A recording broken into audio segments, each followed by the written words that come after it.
Hello, everyone, and welcome back. So today we're going to talk about some breaking news that's just happened in the mainstream media. Donald Trump's peace deal has been rejected by the Russians, and again, let me be clear on what I've been saying in these videos for the longest time. Donald Trump is going to stop funding the war in Ukraine because Donald Trump and America are going to go and have a war in the Middle East by invading Iran around about March 2026. Now, the conflict in Ukraine, I just want to cast everybody's minds back to remember before the election had even happened, and people were saying, that as soon as Donald Trump wins, he's not going to waste any time. He's not going to wait. He's not going to wait until his inauguration. He's gonna whip out his magic peace wand, and everybody's going to stop fighting. No, it's not going to happen. And I was, and I went against like everybody who's, politically on the right. And I was like, no, that's not going to happen at all. It's because, and it won't happen because of the ground. It won't happen because of the history, and it won't happen because of the culture. And of course, it's just not going to happen because there's too much money spent. So quickly, before we go on to the war map, I just want to share this little article with you guys about what some of the things that were being floated around in the media before Donald Trump was elected. Trump won't wait until inauguration to bring peace to Ukraine, Orban says. So if we go down here, Orban added, if Trump wins, he will not wait until the inauguration ceremony in order to manage peace in Ukraine. Well, turns out that Donald Trump himself said now that the situation in Ukraine is a little bit more complicated than he initially thought. Do you reckon the amount of people who've transcended to beams of light has anything to do with that? The bitterness entrenched now between both sides? So let me go on to the share map and show you guys just the amount of ground and the situation in Ukraine right now by amount of ground, the amount of ground the Russians have taken. So this is not even a month ago now, guys. And I want you to keep an eye on these two locations, Velyeka, Novosilko, and Pokrovsk. I'm just going to fast forward, and then I'm going to show you why none of these peace talks make any sense at the moment. Each click is obviously denoting 1 day in linear time, which is what we all perceive. Right, so the reason none of these peace talks are gonna last is because there's nothing on the, if we zoom in here, look, there's nothing on the ground. It's just fields and streams and tracks and fields. There's nothing on the ground to have a front line behind, and it's just not gonna happen. And I keep saying the same thing, but nobody seems to be listening, especially people not in the, not in the media and the political circles. And I really don't know why, because they must have people who are as smart as well.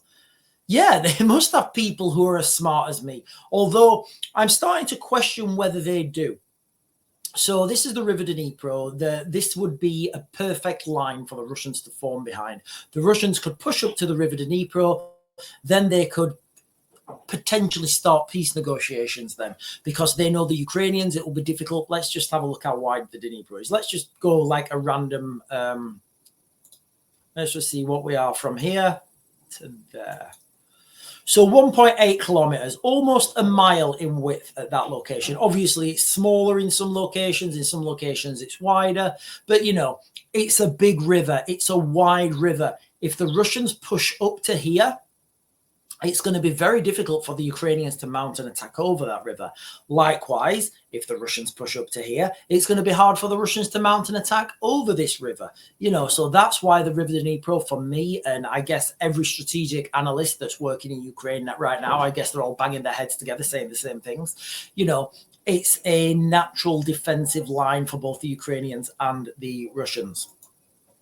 So when we're talking about peace talks in Ukraine, it's not going to happen. So, well, it's not going to happen yet anyway. So most recently, there's been, where is it? This one here. So there's been a peace deal proposed by Donald Trump, and it's been rejected by the Russians. Now, of course, this was always going to be rejected because it doesn't make any sense for the Russians to come to any peace agreement while they're taking ground. So Russia rejects... forgot how to talk. Russia rejects Trump's team's reported peace deal. That is a bit of a tongue twister.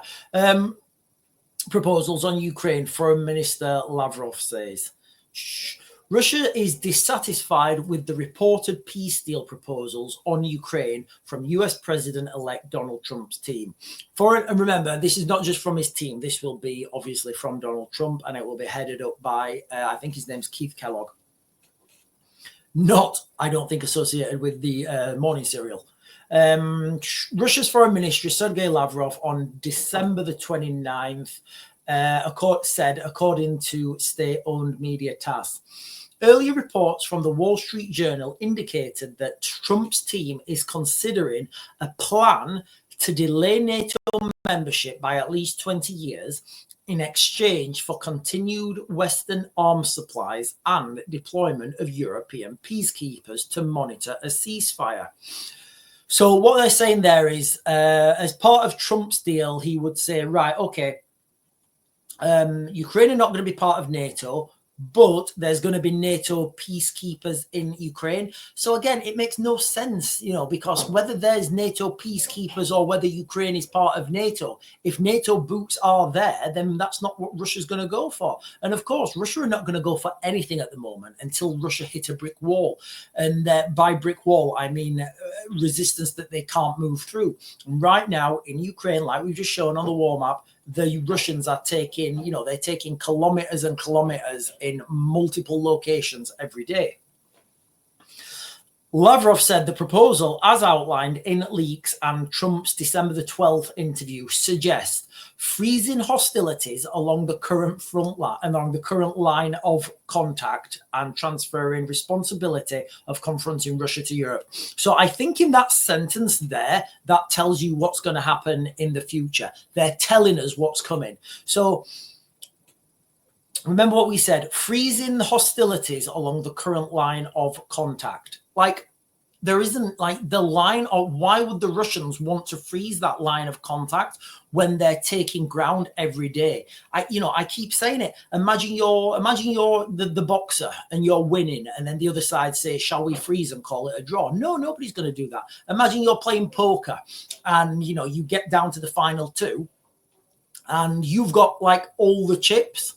The other player's got like a couple of chips and he's like, should we just call it a draw and split the pot? We'll freeze it here. No, of course it's not going to happen because the Russians are taking ground every day. So all these flim-flammers and these these so-called journalists, they're missing the point that anybody with a brain cell can actually understand. The person in control here is the person taking ground. And unfortunately, that's not the Ukrainians. But here it is, look, where are we? Where did I go? No, this one. So this is what I think they're going to try for. Freezing the hostilities along the front line. And then this bit here, transferring the responsibility of confronting Russia to Europe. Remember what I've been saying how long have I been saying this, guys? Honestly, I've been saying this for over a year, that this is coming. The United States are going to stop funding this conflict. And last night on the live chat, somebody was saying, you're changing your tune to fit to fit what's happening. No, look back through my videos. I've been saying this. I started talking about the diversions between the United States and the United Kingdom. So when we talk about this transferring the responsibility of confronting Russia to Europe, what they mean is a new coalition. Now, I don't know what the new coalition will be. Maybe it'll be the European army. Maybe it will be the European security scheme. Maybe it will still be NATO, but NATO without America kind of isn't NATO. So You understand then that this is going to happen because the Americans they can't break their spear on Ukraine because the Americans are going to go and fight a war in the Middle East.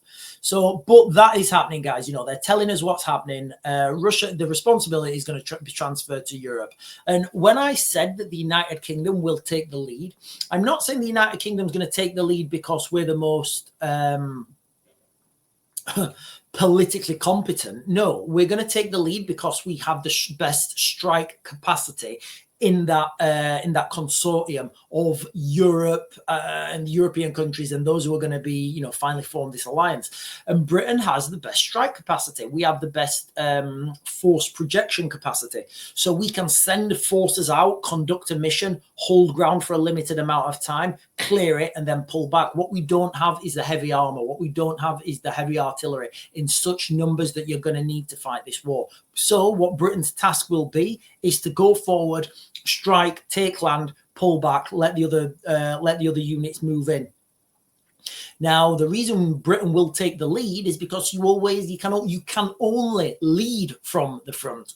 When Britain's taken that ground, when Britain's taken that location, they will have to then dictate where the rest of the assets move into place. You can't do it any other way. You can't have Britain take the land, Britain take the towns or the locations or the territory, and then and then they bring Polish military up to have a look what's happening. It's just not going to work that way. It's just logistically, practically, it just won't work. So that's why Britain will take the lead in this role. Britain will take the lead role.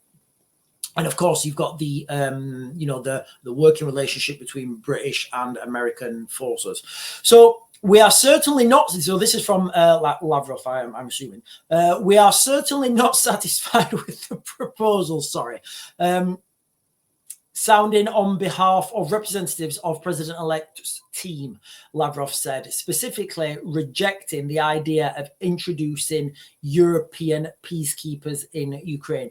Can you imagine the situation now, what we could have brewing, where we've got Russian peacekeepers in Ukraine? It's just going to be absolute carnage. You need to keep it simple. That's why I keep saying that River Dnipro is a key feature in Ukraine. Report suggests that Trump discussed these ideas during a December the 7th meeting in Paris with Ukrainian President Volodymyr Zelensky and French President Emmanuel Macron. Trump reportedly emphasized Europe's need to take the lead. Guys, look, like Trump's saying now what I said over a year ago. Like Europe are going to have to pull their big boy pants on and take the lead. And by Europe, who's going to be leading Europe? The United Kingdom and Great Britain, which brings me back on to the other things I've been saying about the risk of sabotage that's coming to the United Kingdom. And when I say these things, when I say them and then they happen, how they happen, when I'm saying the other things that are coming in the future, global war of an industrial scale, it gives it more credibility. Now, I wish this wasn't the case. I really do. For me, I wish we could have a society where we were a spacefaring civilization, and we were rather than fighting over bits of land that are finite, we could go out into the universe, into space, put a moon base, have a base on Mars, go and take an asteroid, build rotating habitats. All that sort of stuff sounds much cooler to me than young men and women transcending to beams of light for ultimately politicians to go back on their word in a couple of years' time, scheme behind people's back because they're making a few quid. Now, I think I'm going to leave with this. The German election favorite would ask Russian permission for Ukraine peacekeeping mission. Now, this just shows you that the weakness that we have, some of the weakness that we have in our political system. And when you just look at some of these political leaders and you just think, dude, I would not trust you as far as I could throw you at all in a million years, And this is kind of the problem. We really have lost trust in our political systems because we're in late stage democracy. Now, when I say late stage democracy, I mean, I would speculate that I would say a good over 90% of our politicians in the West have some sort of donorship. And those donors, remember, nothing's free. If you're donating to someone, you do want something in return. You know, in politics, you know, you don't get these big donors like Lord Ali, for example, donating to Keir Starmer and the Labour Party just because he feels like it and he's a good guy. No, of course not. These donors want something back. So when we're right now, we're in late stage democracy. So all the politicians have big donors, and those big donors will represent something. So what we have is corporations running our political system, you know, and it's just, and people don't understand why nothing gets done through Parliament and why nothing gets done through the political system. It doesn't get done because the corporations can't make money on it. But guess what? As soon as the corporations can make money on something, things happen really quickly. Anyway, guys, I just want to leave that there. The crux of this video is that the peace deal has been rejected. Donald Trump is now saying what I've been saying for over a year, that the Europeans are going to have to take control in Europe. They're going to have to take responsibility for this mess. And remember, this is because the United States are going to go and have their war in the Middle East. Remember what I said. Remember that day, March 2026. Watch the build-up. As soon as the inaugurations happened, just watch the build-up. I mean, it's already started slowly now. Watch the build-up of rhetoric, anti-Iran rhetoric. And then in Iran, I've said this so many times, you're going to start to see pro-democracy rallies inside Iran. These rallies where Iranians are going to be waving stars and stripes flags, and then the police are going to be coming down heavy on them. And it's going to be, you know, and these images are going to be spread all over the world, and there's going to be global condemnation. And then this group that I identified months ago, Iranians for Trump, is going to materialize, and then there's going to be people saying, oh, we want democracy in Iran, we want the Western way of life. And that may be true. You know, I'm not saying to say anything's right or wrong. I'm telling you what's coming. And then the United States will have an invasion of Iran, March 2026. I keep saying this, you know, because the Americans are the only ones with the logistics to do it. Like, why would Britain get involved in that? Why would Britain get involved in that scenario? What could Britain meaningfully contribute? Nothing.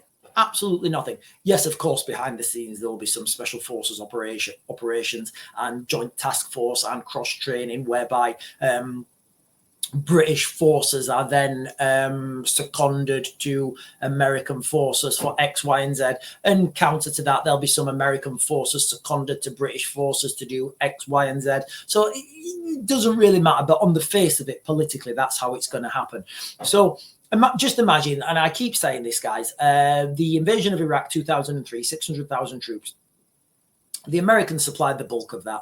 Now, anybody else around there, like, if we're fighting two wars on two fronts, and America's fighting two wars on two fronts, then they're going to get attacked from two sides, from two fronts. You know, you're going to get internal sabotage from the Iranians, from the Russians, you know, and from both sides. If the Americans publicly say, hey, listen, guys, we don't want anything to do with that mess in Europe, then Vladimir Putin, he'll say, right, okay, we are not going to do any acts of sabotage, any acts of asymmetric warfare, any acts of grey warfare. We're not going to conduct any of those acts against Americans. All right? That's just what's going to happen. And again, it's telling about this new ballistic missile that the Russians have started. Well, they've used it once, so I guess they have started to use it. Orshnik. So Orshnik it has a very particular launch signature. So when it goes up, the Americans, with whatever systems they're using, radar, satellite technologies, whatever it is, they can tell that that missile has no chance of hitting the United States. So Putin's developed this so he can use this whenever he wants. And the Americans know that he can only strike Europe with it. So there's no flap factor. And that's why the Americans, I would suspect they've had some sort of deal behind closed doors where this is going to happen. So then the Americans will go and fight a war in Iran. Now, again, if Britain and if Britain entertain that idea, if Britain get involved in that war in the Middle East, then we have a huge Middle Eastern Muslim population in the United Kingdom. We're just going to get acts of, uprisings in the United Kingdom. That's just the way that is. I'm not saying that and it shouldn't be like that, but that's the way it will be, So it makes sense for the United Kingdom to not have anything to do with that. The United Kingdom, on the face of it, will say, "Oh, we're not involved in this war in the Middle East. We're just, we're just concentrating on fighting the Russians and giving the Ukrainians democracy and freedom back." And that way you'll get the internal politics will be cooled, because if you were fighting the war on two fronts, and these are the lessons learned from Afghanistan in 2001 to, you could argue Afghanistan and Iraq, you could argue 2001 to 2021, I guess. These are the lessons that people have learned. Fighting an enemy on two fronts, you're getting attacked on two fronts. The United States does not need any additional manpower to go and invade Iran. They have all the ships, they have all the aircraft, they have all the helicopters, all the munitions, all the manufacturing capacity to deal with that situation themselves. Obviously, they'll be aided by their ally in that region, Israel. But anyway, guys, that's kind of what's happening in the right now in the world. I said I was going to close this down a minute ago. Trump's peace deal's been rejected. Sergei Lavrov's, for the reasons we spoke about earlier. There's no road to peace, and there never was. Anyway, guys, I'm going to Max Grid. I'll get you guys another video later.